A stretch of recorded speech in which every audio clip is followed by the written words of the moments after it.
You ask Tiger to solve. This deals with linear equations with one unknown. The final result is x equals 24.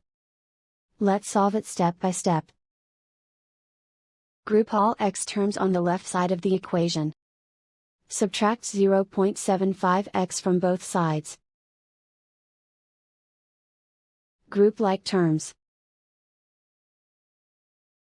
Simplify the arithmetic. Group like terms. Simplify the arithmetic. Group all constants on the right side of the equation. Subtract 3 from both sides. Simplify the arithmetic.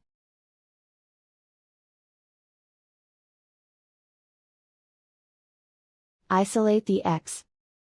Divide both sides by 0.25. Simplify the arithmetic.